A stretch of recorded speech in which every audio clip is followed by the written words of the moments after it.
जो राम के ऊपर, कृष्ण के ऊपर, बाबा शंभू के ऊपर जो भी उंगली उठाएगा मुझे मुंह तोड़ जवाब दिया जाएगा। अगर चढ़ाना है तो तुम चढ़ाओ अपने घर में। आज 1 लीटर दूध क्या हमने चढ़ा दिया, तुमने बोलना चालू कर दिए हमारे शिव आदि अनंत है।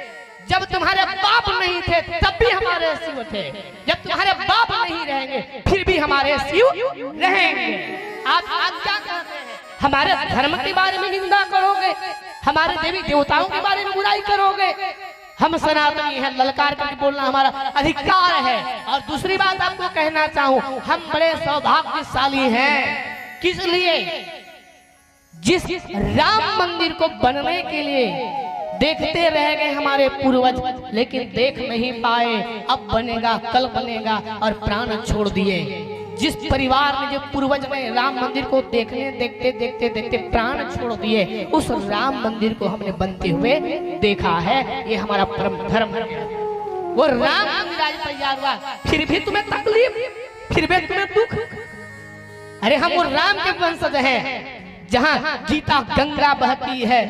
वो राम आज अयोध्या में विराजमान, हमारे परम पिता परमात्मा अखिल ब्रह्मांड नायक विराजमान हो गया है। फिर भी तुम्हें लग रहा है जिस राम मंदिर को बनने के लिए देखते देखते हमारे पूर्वज खो गए, जिसे खोए हैं उसे हम पाए हैं। वो राम दरबार आज तैयार हुए अयोध्या की नगरी पर। और तुम कहते हो शिव जी में जन्म चढ़ाओ, चढ़ाएंगे, हम चढ़ाएंगे, क्यों नहीं चढ़ाएंगे। और कोई अगर कहता है, ज्ञान देता है, तो मुंह तोड़ जवाब देना सीखो यारो। कब तक चुप रहोगे, कब तक सनातन के बारे में तुम सुनते रहोगे। आज सुनोगे, आज दूध को चढ़ाने के लिए मना करेंगे, कल कहेंगे जल मत चढ़ाओ, फिर कहेंगे मंदिर मत रखो। और मैं तो देख रहा हूँ समाज में ये भी हो रहा है कि अपने माता पिता के पैर मत पड़ो। अरे जन्म देने वाले माता पिता के पैर मत पड़ो, कल कहेंगे माता पिता ने जन्म नहीं दिया, उनको फेंक दो कहीं। ये होगा?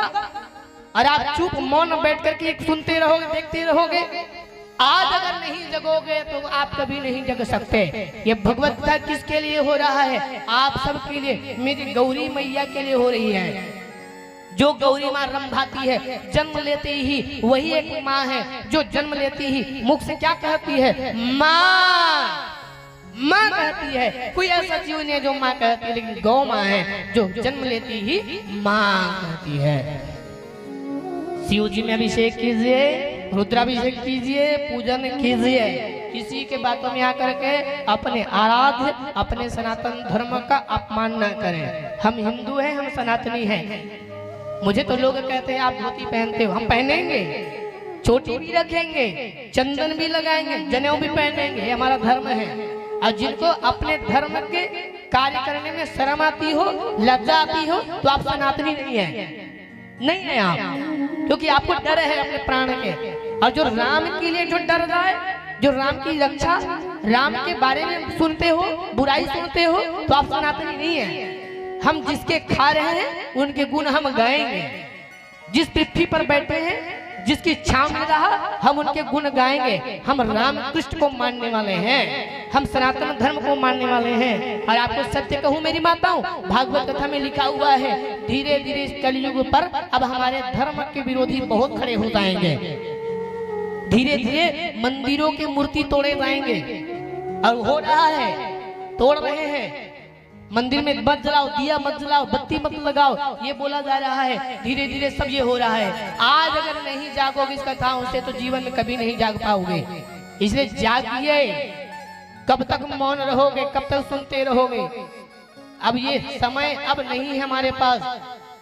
मैं आपको स्पष्ट कह रहा हूँ, देवी भागवत में लिखा हुआ है, देवी भागवत में लिखा हुआ है, गंगा माता लुप्त हो जाएगी। अब गंगा माता नहीं रहेगी। अब जिस पृथ्वी पर आप बोर लगाते हैं, खोदते हैं ना, कहीं देखना किसी के बोर सक्सेस हो रहा, किसी का अनसक्सेस हो रहा है, पानी नहीं निकल रहा है। गंगा माता पृथ्वी से लुप्त हो जाएगी पाप जब बढ़ेंगे तो। आप ट्रेन में सफर कीजिए, जिस पानी को आप घर में व्यर्थ गंवाते हैं ना, वो पानी ट्रेन में सफर करने के समय 20 रुपए बोतल लेना पड़ता है। पानी को लेना पड़ रहा है। सोचिए तो आने वाला समय क्या रहेगा, फिर आप कैसे करेंगे? आप नहीं समझ रहे हम क्या बोल रहे हैं। आने वाला समय आप समझ जाइए क्या होने वाला है। अगर आज नहीं जागोगे तो नहीं जाग सकते। इस पृथ्वी पर हम कल भी बोले हैं और आज भी बोल रहे हैं, इस पृथ्वी पर जो कौवा रहते थे, कौवा भी अब चले गए, चील गिद्ध भी अब चले गए। अरे वो तो गए, हमारे जाति बामन चिड़िया, बामन चिड़िया समझते हैं ना भाई, बामन चिड़िया अभी अब चले गए माताओं, अब नहीं रहने वाले। धीरे धीरे तुम मुर्गी खा रहे हो, मुर्गी का वंशज भी खत्म हो जाएगा। मात्र गौ माता बची है, उस गौ माता के ऊपर भी तुम वार कर रहे हो, कसाई के पास बेच रहे हो, घर बड़े बड़े बना रहे हो, टाइल्स लगा ले, पीओपी करा ले, कराइए, अच्छी बात है, आपका धन है, लेकिन एक गौ माता को रखिए। वास्तु दोष भी दूर होते हैं गौ माता रखने से। अगर नहीं रख सकते तो गौशाला में गौ माता है, एक गौ माता को आप गोद लीजिए, एक गौ माता की सेवा भी कुछ दान कीजिए वहाँ। हम अपने लिए नहीं बोल रहे, हम गौ माता के लिए बोल रहे हैं। ना हमारा कोई ट्रस्ट है, ना कोई समिति है, हम तो फक्कड़ हैं, धोती पहने हैं, थैला पकड़े यहाँ आ गए, यहाँ बदौर जाना है। हमारी कथा तो नवंबर दिसंबर से प्रारंभ हुई, जो अभी तक चल ही रहे हैं। इसलिए हम कहते हैं आप गौ माता की सेवा कीजिए। आज नौजवान हमारे भाई मिलकर कितने बड़े यज्ञ करवा रहे हैं, किसके लिए? गौ माता के नाम से। ऐसा कोई मिलता नहीं कि गौ माता के नाम से कोई खराब है।